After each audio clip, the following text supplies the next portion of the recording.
শুক্রবার ছিল, আমি সারাদিন বাড়িতেই ছিলাম। বেসিক্যালি মার্কেটে আমার ব্যবসা আছে। তো আমি সকাল থেকে দেখছি এরা এখানে কি জ্বালাচ্ছে।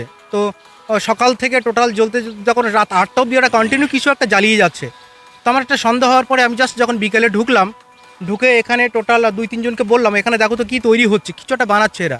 তো একজন আমার এক খুব কাছের বন্ধু এসে যখন বললো কি আমরা দেখি কি, প্রথমে দেখাতে চাইছিল না, তারপরে কি করলো যে ওরা একটু দেখালো। আমার মনে হলো মধু তৈরি করছে। আমার ওয়াইফও বলছিলেন ওরা বোধহয় মধু তৈরি করছে, ওরা বেচে, এরকম ব্যাপার। তো ব্যাপারটা আমার মেমোরিতে ছিল কি করা যাবে। তো আমি সারা রাত প্ল্যানিং করেছিলাম কী করবো। আর বেসিক্যালি তো হিউম্যান রাইটসের মেম্বার আমি, আমার দায়িত্ব থেকেই যায়। তো আমি হাতে নাতে না ধরে তো কিছু করার জায়গা ছিল না আমার। তো আমি সকালে প্রথমে উঠে এদেরকে ফলো করলাম, এরা কী করছে দেখবো আগে। তো আমি সকালে যখন ঘুম থেকে উঠে গাড়িটা নিয়ে বেরোলাম দোকানের উদ্দেশ্যে, প্রথমে এদেরকে ফলো করলাম। আমি জাস্ট মাঠে একটু হেঁটে ওয়ার্কআউট করছিলাম, করতে করতে দেখলাম যে এরা এখানে শুয়ে আছে।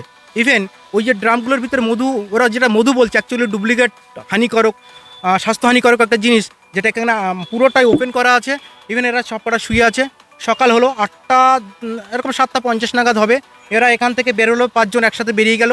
গেরিয়া এখান থেকে কিছু দূর গিয়ে লেফট নিল, হাসনাবাদের থেকে কিছু দূর গেল গোলপুকুর অবধি। ওখান থেকে ওরা টার্ন করলো পুরো আপ টু সোলাদানা রোড। সোলাদানা রোড নিল, নিয়ে টোটাল যাচ্ছে। আমি দেখছি এরা, আজকে আমি এদেরকে ফিল্ডে ধরবো, আমার টার্গেট ফিল্ডে ধরা। এবার আমি যখন আমার স্যারকে ফোন করলাম যে স্যার আমি এরকম একটা কন্ডিশন, আমি কী করবো। তো স্যার বললো যে ওদেরকে ফিল্ডে ধরতে হবে। তো ফিল্ডে ধরতে যেতে যেতে আমি আমার এই ভাইকে পেলাম। তো ভাইকে টোটাল জিনিসটা বললাম, ভাই বলে চলো আমিও যাবো। ভাইও যাচ্ছিলো নিজের ঘেরে। তো ভাই আমার সাথে গেল। যাওয়ার পরে আমরা টোটাল এলাকাকে বলে এলাম যে এলাকায় এরকম 5টা ছেলে ইন করেছে, যাদের কাছে এরকম স্বাস্থ্যহানিকারক মধু নামক জিনিস আছে, এটা দয়া করে কেউ কিনবেন না। আর ব্যাপারটা এরকমই হবে, যদি কেনেন তাহলে আপনারা ফ্যাসাদে পড়বেন বলে আমি আমার দোকানে চলে এলাম। এর মধ্যেখানে আমি আমার শালাবাবুকে ফোন করে জানিয়ে দিলাম যে ওরকম মাঠের জিনিসপত্রগুলো আছে ওইগুলোকে আগে লক করতে হবে। আর আমরা ওখানে আমরা ধরেছিলাম বারঝাড়িতে, রাইট, বারঝাড়িতে ধরে ক্লাবের যাদের যাদের কাছে মধু ওরা বিক্রি করেছিল টোটাল তাদের টাকাটা, ওদের থেকে সেই টাকাটা ওদেরকে রিফান্ড করে দিলাম।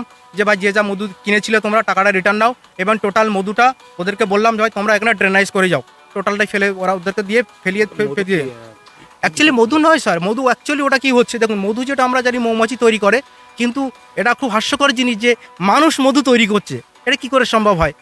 এবং কেমিক্যাল যেটা দেখলাম সেটা এখানে আমরা দেখলাম যে ফিটকিরি ছিল, ফিটকিরির সাথে আরও কোনো একটা কেমিক্যাল আছে যেটা কালার নিয়ে আসার জন্য।